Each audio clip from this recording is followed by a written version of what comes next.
There is exactly one quality out of every possible trait a person can bring into a relationship with a narcissist that consistently, reliably, unfailingly destabilizes them more than anything else, more than anger, more than tears, more than direct confrontation, more than even the threat of leaving. And once you understand what this quality actually is, why it functions so differently from every other response a narcissist has learned to manage and manipulate, you'll start to see it everywhere. In every account of a narcissist finally losing their grip on someone, in every story of a relationship that ended not with a dramatic explosion, but with something far quieter and far more permanent.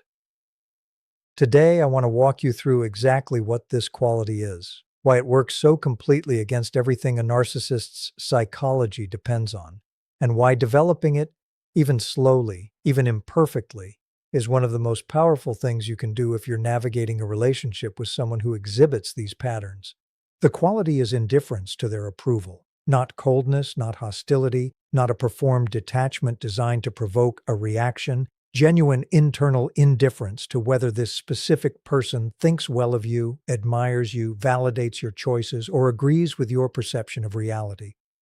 I want you to sit with that for a moment because on the surface it sounds almost too simple, almost anticlimactic, compared to more dramatic, more obviously confrontational responses people often imagine as the key to handling narcissistic behavior effectively. But this quality, precisely because of how quietly it operates, is uniquely, catastrophically threatening to a narcissist's entire psychological structure in a way that anger, tears, or even direct confrontation simply never manage to be. To understand why this specific quality carries such disproportionate power, you first have to understand what a narcissist's sense of self actually depends on, something we've discussed in previous conversations, but that deserves particular emphasis here, because it's the foundation for understanding this entire dynamic. A narcissist's identity isn't internally generated and internally sustained the way a securely developed sense of self typically is. It's externally regulated, dependent on a continuous stream of admiration, validation, attention, or at minimum some form of emotional reaction from the people around them. This dependency means that almost any reaction from you, anger, sadness, fear, even hatred, actually serves this regulatory function, because all of these reactions, however unpleasant, confirm that you're still emotionally invested, still susceptible to their influence, still, in some fundamental sense, orbiting around their significance in your life. Genuine indifference is the singular exception to this pattern, because indifference doesn't confirm their significance. It quietly, completely denies it.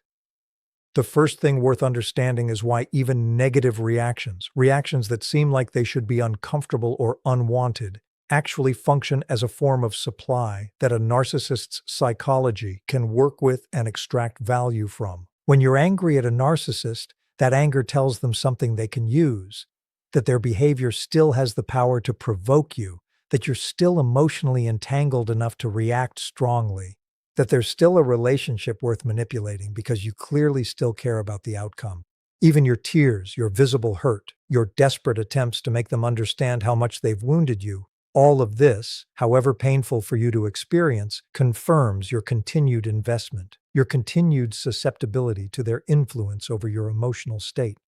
This is precisely why narcissists so often seem to escalate specifically in response to strong negative reactions rather than being deterred by them.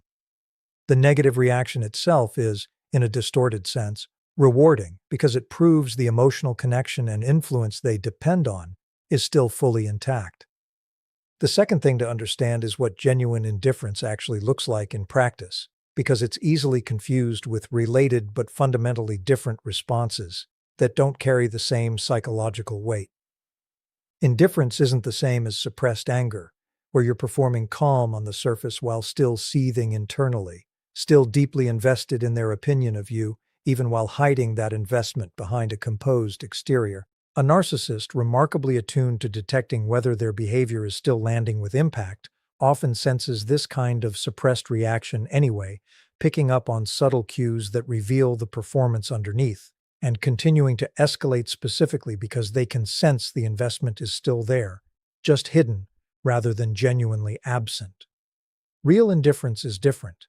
It's the actual internal experience of their opinion, their approval, their validation, simply not mattering to you anymore. Not because you're forcing yourself not to care, but because something has genuinely shifted in how much weight you assign to their perspective on who you are or what you're worth. The third thing worth understanding is why this specific quality is so difficult to develop, and why most people, even those who intellectually understand everything we've discussed today, still struggle enormously to actually achieve genuine indifference rather than simply performing a version of it. Caring about someone's opinion, especially someone you've been closely connected to, someone whose validation once meant something significant to you, isn't a switch you can simply decide to flip off through willpower alone. This caring developed over time, often reinforced through the specific intermittent reinforcement cycles we've discussed in earlier conversations. And it doesn't disappear simply because you've intellectually concluded that this person's opinion shouldn't matter to you anymore. Genuine indifference typically develops gradually as a byproduct of sustained distance, accumulated evidence, and a slow, internal recalibration of how much credibility you extend to someone who has repeatedly demonstrated that their assessments of you are neither accurate nor offered in good faith. The fourth thing to understand is what specifically triggers such intense destabilization in a narcissist when they encounter genuine indifference, rather than any of the more expected emotional reactions their usual tactics are designed to provoke. When someone stops caring about their approval, the narcissist loses access to virtually every tool in their usual arsenal simultaneously. Guilt tripping doesn't work on someone who's stopped needing their forgiveness or understanding. Love bombing doesn't work on someone who's stopped craving their validation or affection. Even aggressive devaluation, the tactic of trying to diminish someone's confidence or self-worth through criticism, doesn't work on someone whose sense of self no longer depends, even partially, on this specific person's assessment. Every single tool requires some degree of continued investment on your part in order to function.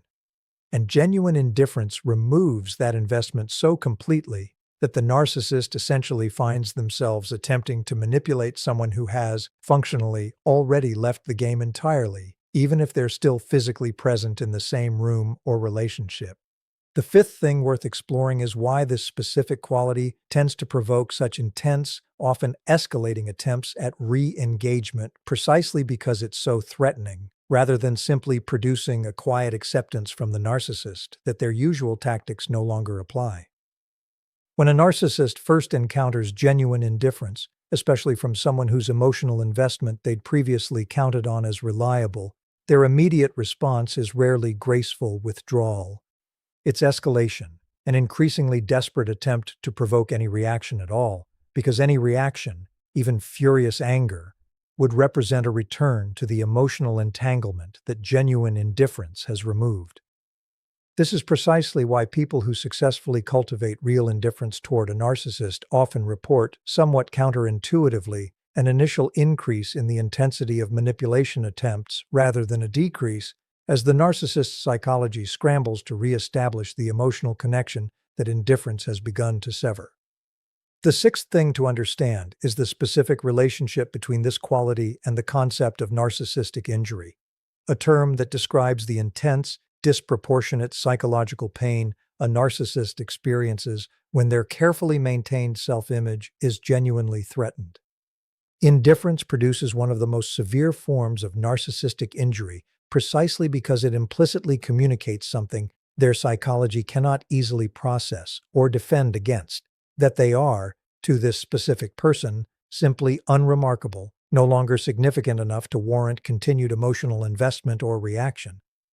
This isn't the same as being actively disliked or opposed, which at least confirms significance through the intensity of the opposition. Indifference communicates something more threatening than dislike. Irrelevance, and irrelevance is precisely the wound a narcissist's fragile, externally regulated sense of self is least equipped to absorb without significant, often visible destabilization. The seventh thing worth understanding, and this deserves particular attention because it's often misunderstood, is that genuine indifference toward a narcissist's opinion doesn't require or even benefit from any kind of dramatic announcement or performance. In fact, announcing your indifference, telling them directly that you no longer care what they think, that their opinion has stopped mattering to you often undermines the very quality you're trying to communicate, because the announcement itself reveals a continued investment in making sure they understand your new position, which is, ironically, a form of continued engagement rather than genuine indifference.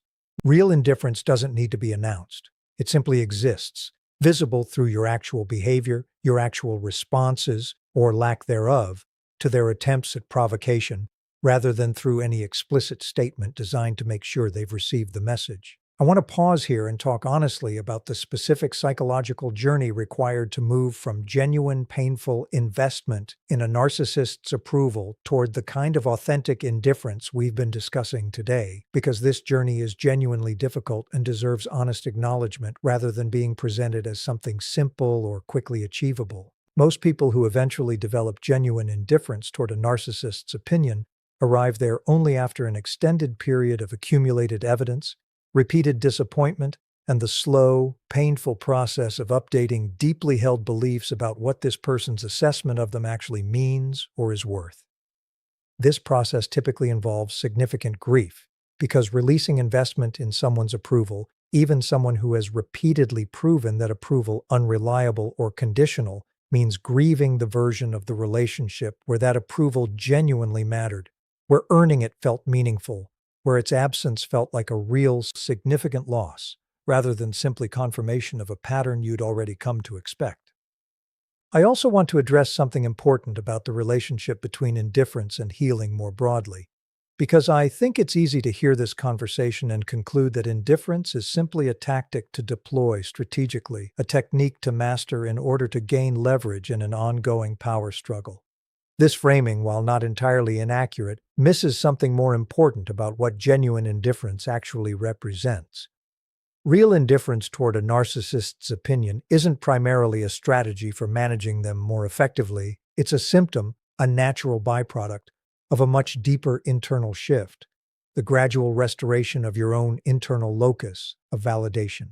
the point where your sense of worth and identity stops depending on this specific person's assessment and starts residing, more stably, more securely, within your own internal sense of who you are and what you're worth, independent of anyone else's verdict on the matter. This distinction matters enormously, because trying to manufacture indifference purely as a tactic, without the underlying internal shift that makes it genuine, tends to produce exactly the kind of performed, hollow version we discussed earlier, one that a narcissist's finely tuned sensitivity to emotional investment often detects and responds to with escalated manipulation rather than the destabilization genuine indifference actually produces. The real work, then, isn't learning to perform indifference convincingly. It's doing the deeper, slower work of genuinely restoring your own internal sense of worth, your own trust in your own perception, your own confidence in your own value, independent of external validation from anyone, let alone someone who has repeatedly demonstrated that their validation was never offered consistently or in good faith to begin with. The real work, then, isn't learning to perform indifference convincingly. It's doing the deeper, slower work of genuinely restoring your own internal sense of worth, your own trust in your own perception, your own confidence in your own value, independent of external validation from anyone, let alone someone who has repeatedly demonstrated that their validation was never offered consistently or in good faith to begin with. And this is exactly where I want to take the rest of our conversation, because understanding why genuine indifference matters so much is only useful if you also understand how this internal shift actually develops, what specific practices support it, and how to recognize when you're genuinely progressing versus simply performing a version of detachment that won't hold under real pressure. The first thing worth understanding about actually developing this quality is that it cannot be rushed through sheer determination, and attempting to force it prematurely often produces exactly the kind of brittle, performed indifference we discussed earlier, one that collapses the moment real pressure is applied.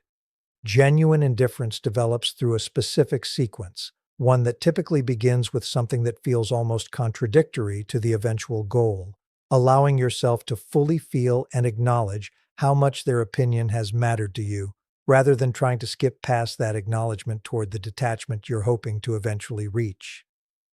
This might sound counterproductive, but consider why it actually matters. Indifference that bypasses genuine acknowledgement of previous investment tends to be built on suppression rather than resolution, and suppressed investment has a way of resurfacing precisely when you least expect it, usually at the exact moment the narcissist applies enough pressure to crack whatever thin layer of performed detachment you've constructed on top of feelings you never actually processed. The second thing worth understanding is the specific role that accumulated evidence plays in this process, evidence you have, to allow yourself to actually notice and internalize, rather than continuing to explain away or minimize in the ways we've discussed throughout previous conversations. Genuine indifference towards someone's opinion develops naturally, almost as an inevitable byproduct, once you've accumulated enough clear evidence that this person's assessments of you were never actually accurate reflections of your worth, but rather reflections of their own needs, their own insecurities, their own strategic interests in keeping you destabilized enough to remain controllable.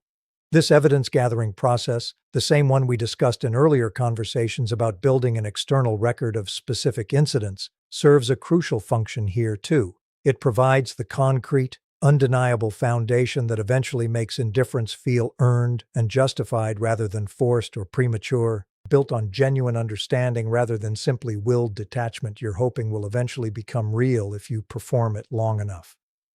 The third thing to understand is how to recognize the specific markers that distinguish genuine progress toward real indifference from a plateau, where you're still, underneath a composed exterior, deeply invested in their opinion without fully acknowledging it to yourself. One particularly useful marker involves examining your reaction to imagining specific scenarios rather than simply assessing your general feelings in the abstract. If you imagine this person expressing genuine, detailed criticism of you, and you notice your imagined reaction involves an urgent need to formulate a rebuttal, to prove them wrong,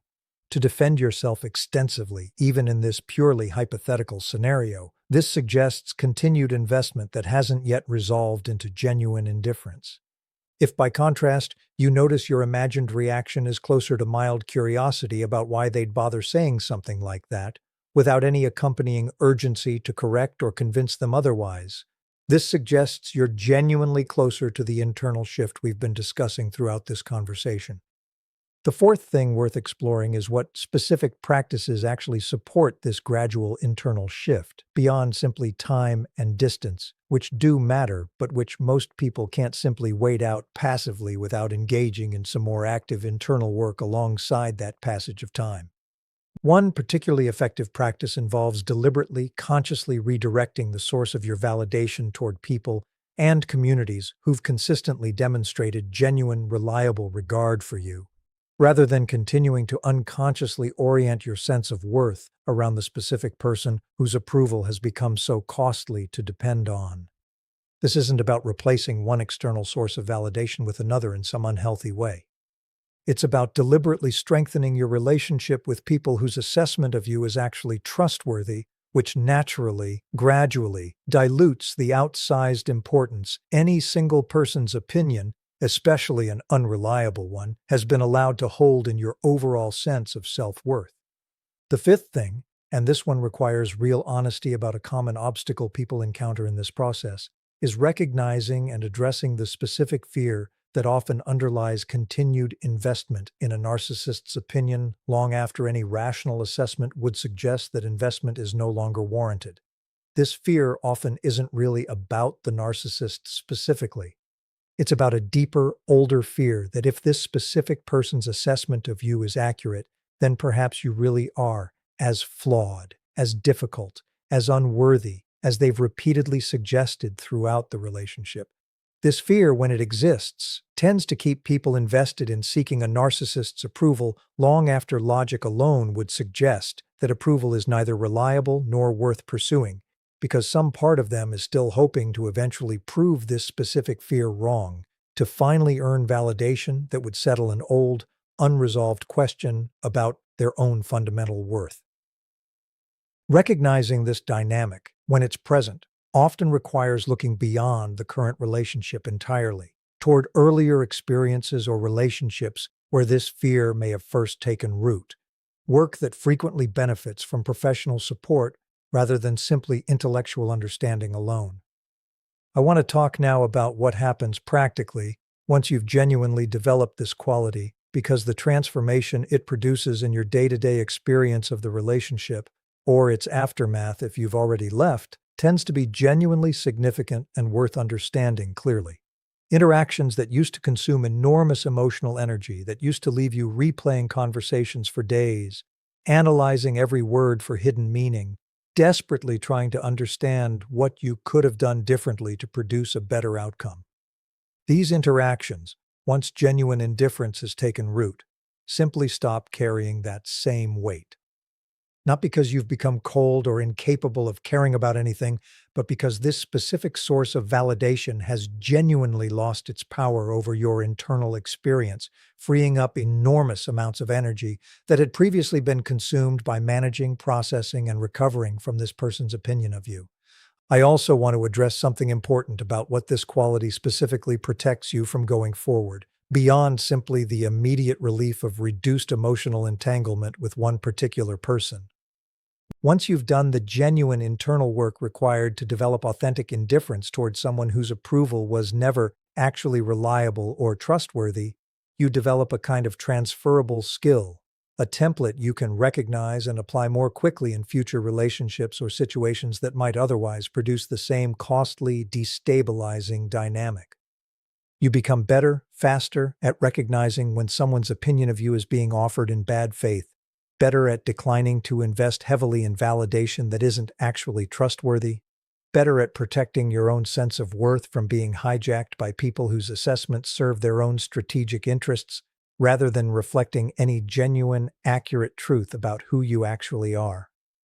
I want to say something directly now to anyone listening who's currently in the difficult, uncomfortable middle of this process, still feeling the pull of wanting this specific person's approval, even while intellectually understanding everything we've discussed today about why that approval was never actually reliable or worth pursuing. This discomfort doesn't mean you're failing at developing genuine indifference. It means you're human, moving through a genuinely difficult internal transition that takes real time, real patience, and real self-compassion to complete. The goal was never instant, effortless detachment. The goal is gradual, genuine progress, measured not by whether the old investment has completely disappeared, but by whether it's becoming slowly, steadily, less powerful, less consuming, less capable of determining how you feel about yourself on any given day. So picture this, the way we often close these conversations, not a dramatic scene where you finally triumphantly demonstrate your indifference in some confrontation designed to prove a point. Because genuine indifference, as we've discussed, doesn't actually need to be demonstrated or announced in order to be real. Picture something quieter instead, something that reflects how this specific transformation actually tends to show up in ordinary life. Picture yourself months or years into this process, receiving some piece of criticism or judgment from this specific person, whether directly or through some indirect channel, and noticing, almost with mild surprise, that your internal reaction is simply quiet, not suppressed anger, not performed calm covering genuine distress underneath. Just quiet, because something that used to matter enormously has genuinely, gradually, stopped mattering nearly as much. Freed by the slow, patient work of restoring your own internal sense of worth to a foundation that doesn't require this particular person's approval in order to remain solid. Because that is the real, quiet, cinematic truth beneath everything we've explored today. The one quality a narcissist genuinely cannot stand was never actually about developing a clever tactic or a strategic weapon to deploy against them. It was about reclaiming something that should have belonged to you all along. The simple foundational right to determine your own worth from within, rather than continuing to outsource that determination to someone who was never actually qualified, never actually acting in good faith, to render that verdict in the first place. And the moment your indifference toward their opinion becomes genuinely real, rather than simply performed, is the exact moment you realize something that changes everything that comes after it. You were never actually powerless in this dynamic. You were simply waiting, patiently, sometimes painfully, to remember that your own assessment of your own worth was always the only verdict that ever actually needed your full attention and belief.